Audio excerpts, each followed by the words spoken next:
Hello, bestie. How are you? I hope you're doing so well.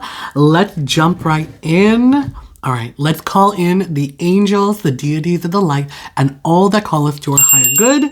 And before I start my reading, I want to call and channel my deities so I'm able to deliver the message you need to hear.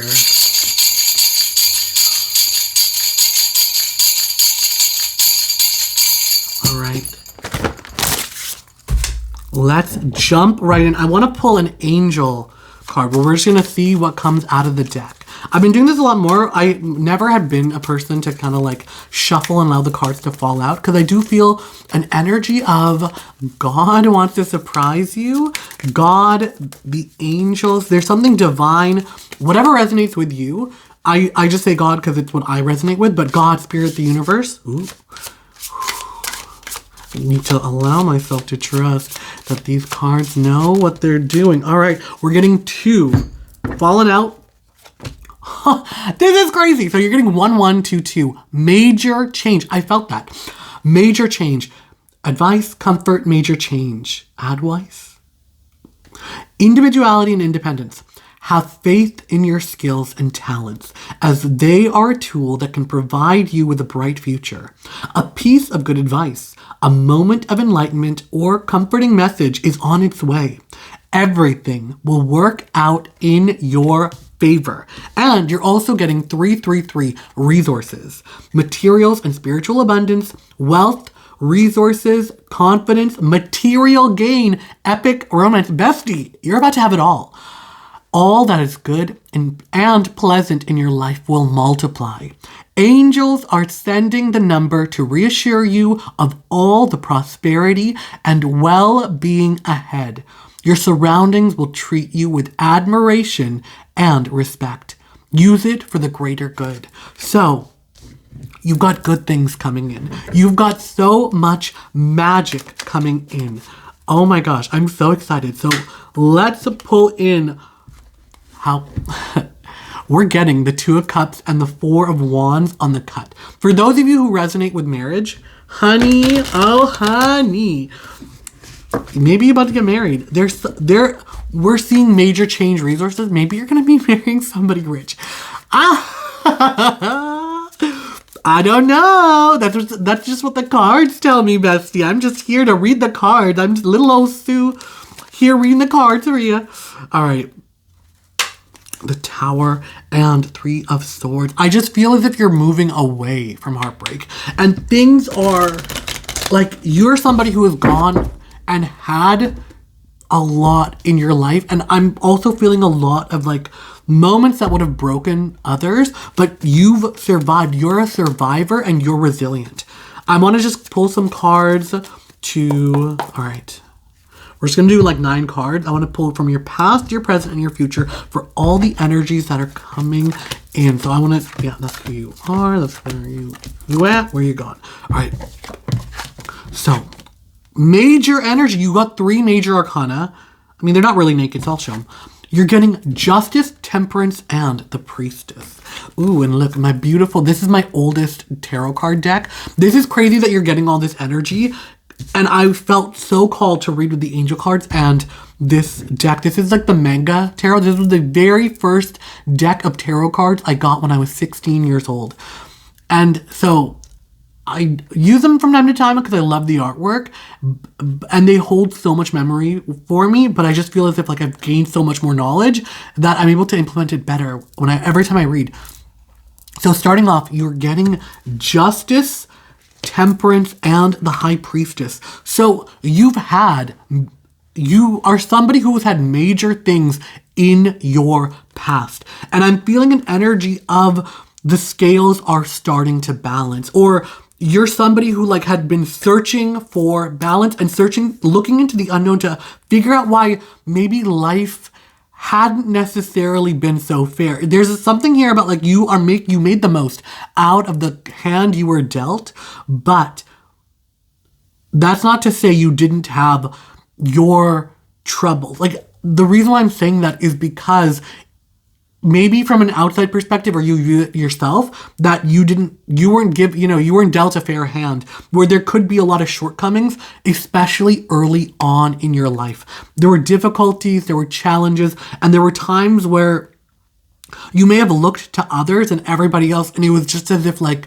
they had more than you, or they were able, like, it just felt as if you were playing at a disadvantage.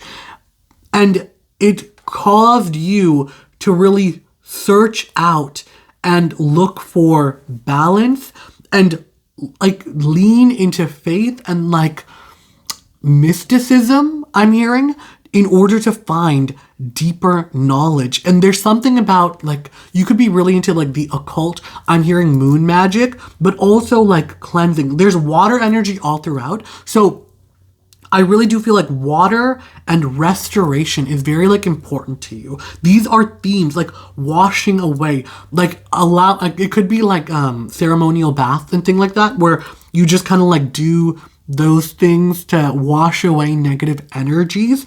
But I'm really feeling a strong connection to water, rain. Like you could just love rainy days, but also like you feel the magic in the water. Mysticism, you could do water scrying, or even like you have a like water scrying with like the moon. The moon feels very, very important here, but also just like, it's funny because even though you may come off to a lot of people as a happy person, your life feels very like bookended with energy of sadness. Like you had a very, like, it could be sad beginning or a lot of like sadness in childhood. And then it's like, there is whatever period you like recently have left behind, there's an energy of sadness there too. But it's like they're bookended, but there's joy in the middle. You get what I'm saying? Like it's like there's sadness and joy and sadness and joy, and you're able to see beyond the surface of it and kind of like lean into the magic. But you've had a lot of major events occurring, and there's something about you like stripping off your armor, having to heal.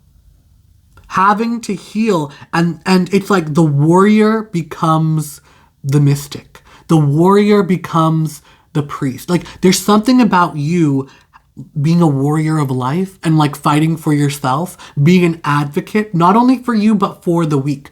And it's like you're coming to a realization of like when you strip off the armor, it's like flowers are blooming. This is going to make sense only for those that this resonates with. So if it sounds like babble to you, great, baby. I'm just the messenger.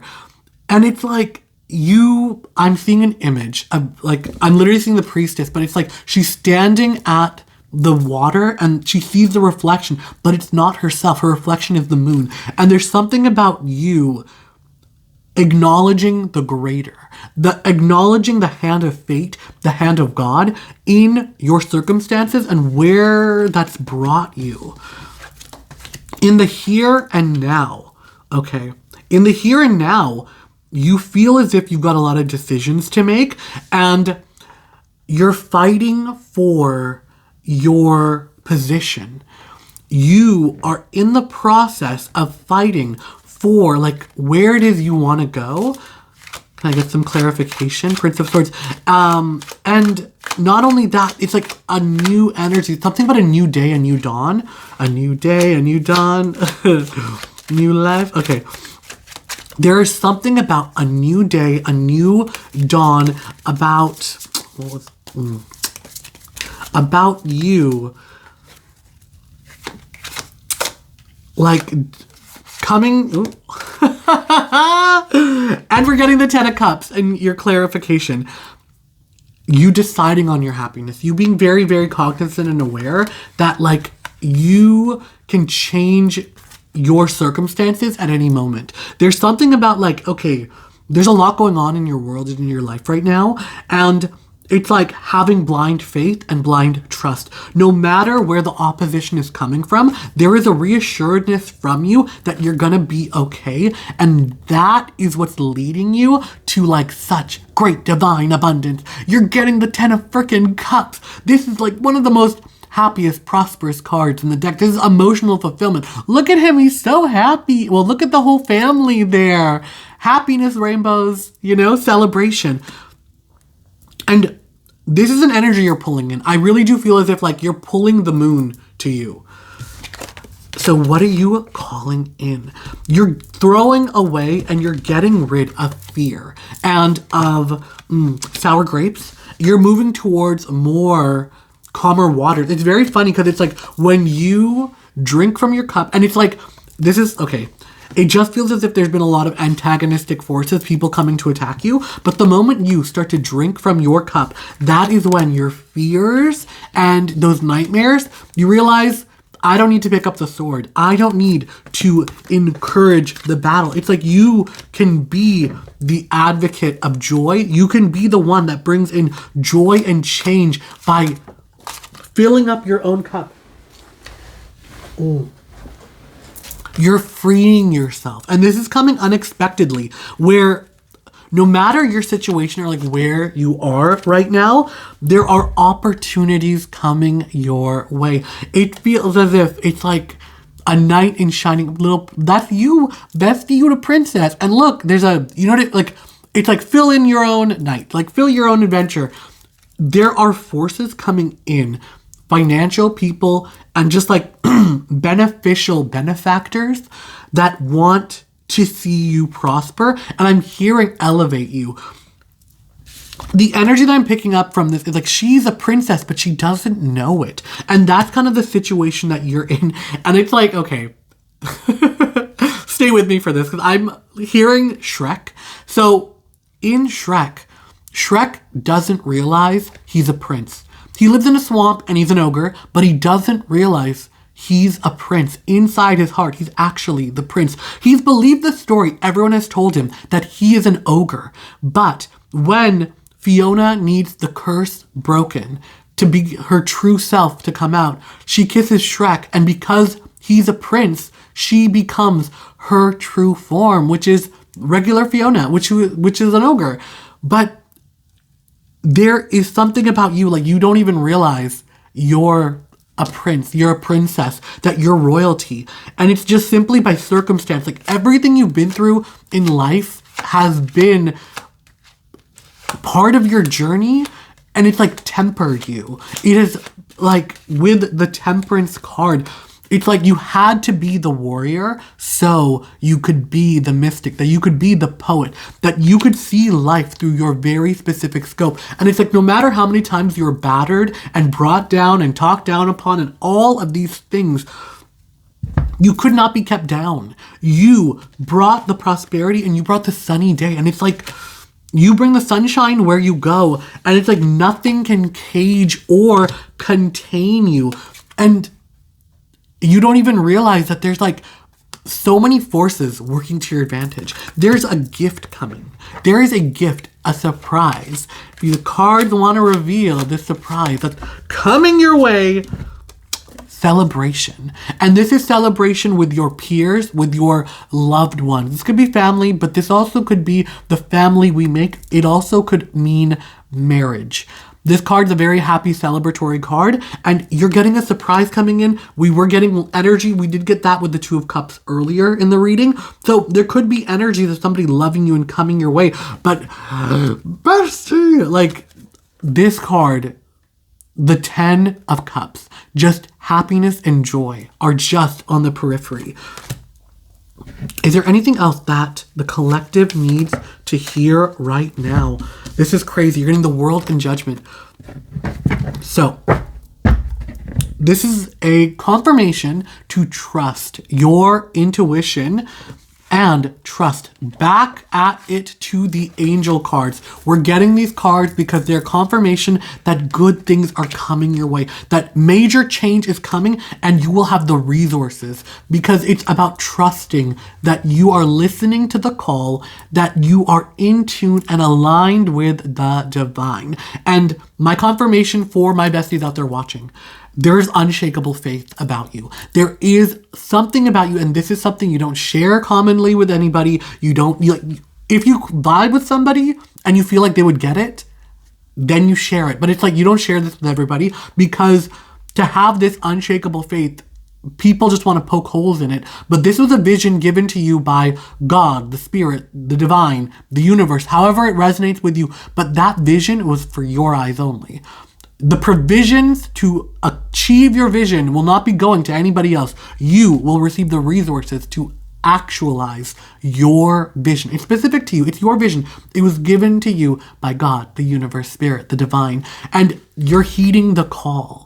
You're receiving messages. I feel like this is an energy of like something unexpected is coming that's going to let you know you're on the right path and that you're building something. You're building your new world, that you are coming to the completion of your journey, this journey, but it's like the next stage, that the problems that you have faced. I'm really feeling an energy of like, there's a level of like emotional inconsistency, but it's due to like financial insecurity, where there were times of feast and there have been times of famine, and the famine feels recent, that it just feels as if there is an energy of just like not having enough, struggling to pay bills, but also there is this relentless optimism. It feels as if you're always getting enough, like breadcrumbs, but you're heeding the higher call, that you are looking up at the stars and the mountains to see what the next step is.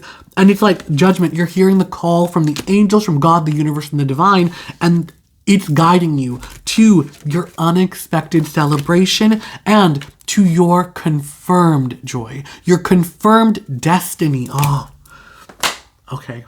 Let's just leave it at that. What a beautiful, positive message, bestie. I am so freaking excited. You're getting major changes and resources.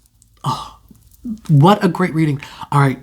I just want to say love you so much, bestie. But before we end the video, let's say thank you to the angels and the deities of the light. I want to say thank you, bestie. I love you so much for being here. And until next time, bye.